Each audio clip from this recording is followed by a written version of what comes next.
Vamos ler novamente esse texto de Isaías, capítulo 11, falando sobre o reinado pacífico do rebento de Jessé.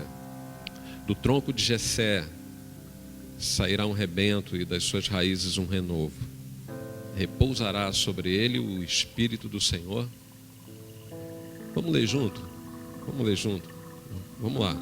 No versículo 2, vamos ler todos juntos.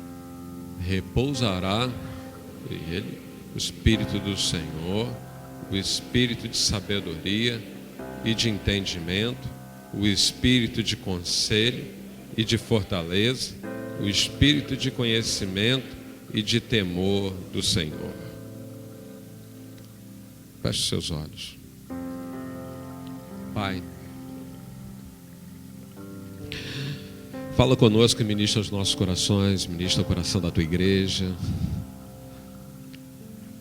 Que haja cura nessa noite, Senhor. Que haja renovo, que haja libertação, que haja salvação nesse lugar, ó Pai.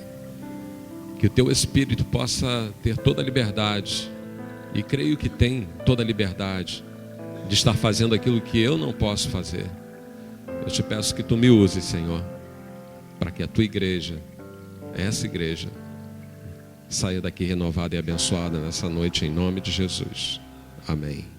Os irmãos e irmãs podem assentar-se. Temos falado sobre essas 7 características do Espírito Santo de Deus, e que são fundamentais quando Jesus ele cita a profecia de Isaías, dizendo: o Espírito do Senhor está sobre mim, porque Ele me ungiu. A unção do Espírito, ela não é algo que nós podemos dizer que ela é opcional sobre a vida do crente, mas ela é algo fundamental, é um selo que legitima a nossa vida como cristãos. E essa ação, esse mover do Espírito Santo sobre a nossa vida nos capacita para uma obra. Vem sobre nós uma capacidade que ela não é nossa, ela é uma capacidade que vem de Deus. Nós não conseguimos fazer com que pessoas elas sejam libertas, elas sejam confrontadas com o seu pecado pela nossa própria força.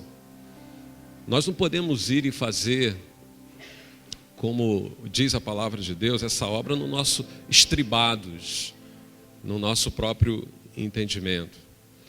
A Bíblia vai dizer que uma força, ela é instalada em nós, e quanto mais essa força que vem de Deus, ela cresce, nós vamos diminuindo.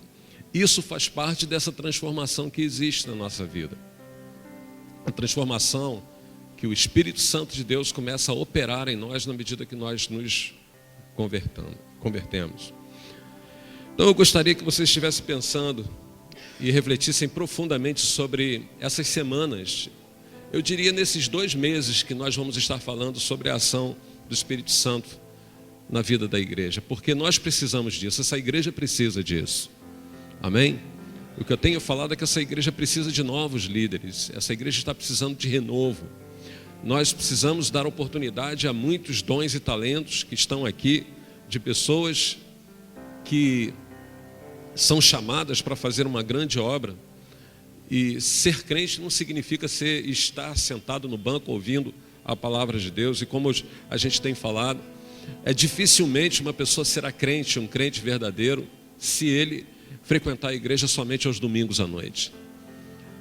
As atividades da igreja, ou as atividades na igreja, elas demandam uma motivação diferente. Qual é essa motivação? A motivação de que nós não estamos mais agindo no nosso próprio entendimento, mas no entendimento que vem de Deus sobre a nossa vida.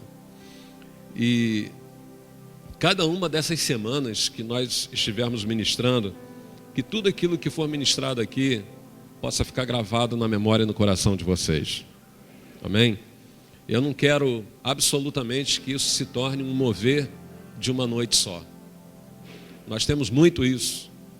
moveres de uma noite só, aonde, puxa, que bênção foi aquela noite. E a gente tem falado sobre isso, né? De crentes que eles são ministrados, caem no Espírito, são ministrados e parece que a vida continua a mesma, não tem mudança. Não, não é isso que Deus quer. Deus quer mudança na nossa vida. Deus quer que nós estejamos aprendendo a respeito dele. Deus quer que nós o conheçamos melhor. E na semana passada, nas outras 2 semanas, mas sobretudo na semana passada, nós aprendemos que um crente, que um discípulo, ele cheio de si mesmo, ele não pode estar ministrando sobre a vida da igreja. Isso eu tenho ensinado aqui, principalmente nesses 2 últimos anos, a respeito de caráter. Santificarmos, sobretudo, sentimentos, língua, motivações. Porque quando um discípulo, quando um crente, ele vai ministrar, se ele estiver cheio de si, ele não vai ministrar absolutamente nada de Deus, ele vai ministrar ele mesmo, e não aquilo que vem de Deus. E uma igreja, ela vai crescer quando a presença de Deus cresce na vida de cada crente e sobretudo de cada liderança na igreja. As lideranças na igreja, elas precisam ser referências de santidade. Amém? Vocês concordam comigo, não concordam? Nós precisamos ter irmãos e irmãs, eu acredito que isso serve para todos vocês, todos nós devemos ser referências, mas a unção que nos capacita para uma obra, esse revestimento do Espírito, ele é fundamental para que a nossa vida seja transformada e sejamos então canais, instrumentos para que Deus possa transformar outras vidas. E é assim que Deus tem agido. Essa é a verdadeira igreja. A igreja não é somente uma igreja que se reúne para adorar a Deus, para celebrar a Deus, mas é uma igreja que vai, que sai, que vai além das fronteiras do templo e vai aos lugares, às pessoas, os contatos que todos vocês têm durante a semana, no trabalho, na família, com os vizinhos, amigos, enfim, toda a rede de relacionamentos onde nós precisamos estar ministrando da parte de Deus a vida das pessoas. E o Espírito Santo, nós aprendemos que ele não se gloria em si mesmo, ele não fala de si mesmo, né? Uma pessoa que tem o Espírito Santo sobre a vida dela, que tem o Espírito do Senhor governando sobre a vida dela, né? Sabe reconhecer de quem ele recebe. Todos que querem ser reconhecidos ou obter algum tipo de reconhecimento humano, e essa é uma questão muito clara, né? Nós vivemos na época, se vocês pegarem aí, eu falo aqui a respeito de o que realmente eu preciso ser feliz. É lógico que todos nós precisamos ser acolhidos, né? Todas as pessoas gostam de ser acolhidas, de serem aceitas, né? Esse sentimento de pertencer a um grupo, de aceitação. Mas hoje vivemos uma época, a época das celebridades, a época das pessoas que querem ser famosas, reconhecidas por todas as pessoas, ou querem simplesmente ser famosas, não importa nem como, às vezes até pelo mau caráter. E esse é o espírito do mundo. Mas na verdade nós gostamos de obter reconhecimento. E todos que querem obter esse reconhecimento pelo reconhecimento, né? Nunca dizem que aprendeu isso ou aquilo de coisas que têm valor de alguém, porque não querem que o nome de ninguém apareça, ou de que mais ninguém nessa história apareça, a não ser o nome dele próprio, o nome dela própria. Então, quando o Espírito de Deus ele vem sobre nós, quando o Espírito Santo de Deus está sobre nós, sobre uma pessoa, nós nos sentimos humilhados, não no sentido de que o Espírito Santo traz que ele nos humilhe, que ele nos coloque em situação vergonhosa ou constrangedora, mas porque nós nos sentimos miseráveis diante dele. Porque o Espírito Santo, o nome já diz, é santo. Ele é o Espírito da verdade. Ele fala não de si mesmo, mas ele fala do que vem de Deus, ele fala do que vem do Pai. Ele não dá testemunho de si próprio. Ele não falará de si mesmo, mas ele falará de tudo aquilo que ele tem visto e ouvido. Então ele vem e traz uma revelação sobrenatural. A gente vai falar mais sobre isso. Então nós percebemos a nossa miséria, porque a grandeza e a santidade de Deus nos é conhecida, ela é introduzida na nossa vida, nós despertamos, há um despertamento com relação à santidade de Deus, à pessoa de Deus, à identidade de Deus. Isso é uma coisa sobrenatural. A palavra diz que isso é difícil para que os incrédulos creiam nisso e até entendam, e até mesmo para muitos de nós, de que nós temos que passar pela morte para poder ver Deus.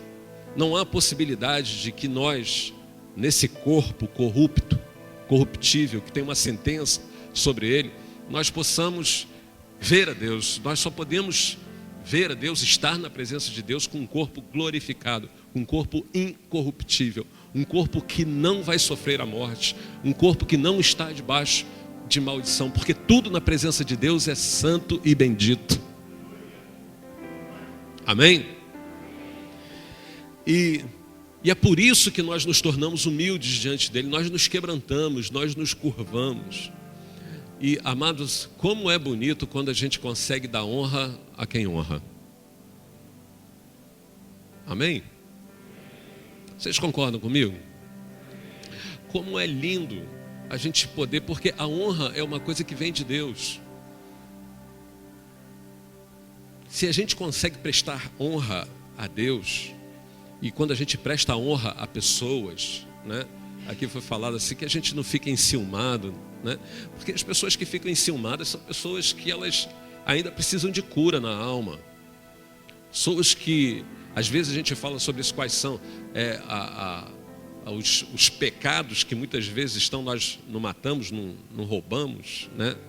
Mas muitas vezes temos inveja, e a inveja é um problema muito sério. Então, e eu entendo que nós devemos pedir isso a Ele. Eu entendo que nós devemos estar debaixo desse mover do Espírito Santo. Eu acredito que você também entende isso, amém? Vocês estão aí mesmo? Amém. Feche seus olhos agora, levanta a sua mão e repita comigo, diga ao Senhor, eu digo ao Senhor, nessa hora, eu quero ser mais cheio de Ti. Continua de olhos fechados. Pai, nós precisamos ser cheios do Teu Espírito. Que essa palavra não seja uma retórica, Senhor. Que não seja algo simplesmente mais um domingo. Ó Deus, eu tenho clamado e colocado diante de Ti. Tu sabes, Senhor, a vida dessa igreja. Ó Deus, enche essa igreja do Teu Espírito, Senhor. Enche cada filho Seu. Ó Deus, cada vida preciosa que está aqui, Senhor, seja tomado pelo Teu Espírito, Senhor. Essa é a minha oração nessa noite, em nome de Jesus. Amém. Que você seja cheio do Espírito, amados. Amém. Nós não podemos ser frutíferos tendo ou realizando um ministério na força do nosso próprio braço, nosso próprio entendimento, na nossa habilidade natural. Muitos têm habilidades, e eu creio que Deus nos deu habilidades, mas não é isso que Deus quer. O que Deus quer é humildade, o que Deus quer é simplicidade, o que Deus quer é quebrantamento na nossa vida. E que nessa campanha, né, que a gente está fazendo, nessa campanha de domingo, não é uma campanha de terça-feira, mas que você possa estar pedindo a Ele, em alto e bom som, eu quero ser curado, eu quero ser curada, eu quero aprender mais sobre Ti, Deus, eu quero ir para a cruz, eu quero crucificar o meu eu, para que o Senhor possa estar vivendo na minha vida, que o Senhor ministre sobre nós, que o Senhor ministre sobre a Tua igreja, que o Senhor ministre sobre a tua vida nesses dias, amém, amados? Então esse texto de Isaías 11 fala de um texto que tem uma cobertura completa de Deus, que fala sobre o desejo de Deus de ver e desejar para nós um futuro que seja abençoado. O descendente de Davi, falamos sobre isso, o tronco sem vida, sem expectativa, mas que de repente floresce. Essa possibilidade que Deus dá de que coisas que nós na nossa vida sem esperança, desistidos, amargurados, sem foco, sem alvo, de repente Deus traz algo novo. De repente de algo que já foi cortado, que não se espera absolutamente mais nada. Surge ali um rebento, algo com vida. Então Jesus, ele veio e ele trouxe redenção ao ser humano. Mas a Bíblia diz que até a terra, ela tem uma expectativa de redenção. Nesse mesmo texto, né, vai falar que Deus não vai vir redimir somente o homem, mas Deus vai redimir também a terra, que fala dos animais. Tudo será conhecido como que novos céus e uma nova terra. Os animais, as crianças, né, brincarão juntos com animais selvagens, e que toda a terra ela vai se encher do conhecimento do Senhor, assim como as águas cobrem o mar. E Jesus começou a fazer isso quando ele veio ao mundo. Jesus, num tempo certo, ele aos 30 anos de idade, o tempo em que na lei o levita, um sacerdote, começava a ministrar, ele foi ao batismo, foi batizado. Do batismo ele foi guiado pelo Espírito ao deserto. No deserto ele passa por um período de preparo, de entrega, de consagração. É tentado. Todas as vezes, né, que a gente começa a iniciar um ministério e nós começamos a nos consagrar, pode ter certeza que vem tentação de Deus, no sentido de parar o teu ministério, parar o teu foco, porque o inimigo sempre trabalha nesse sentido.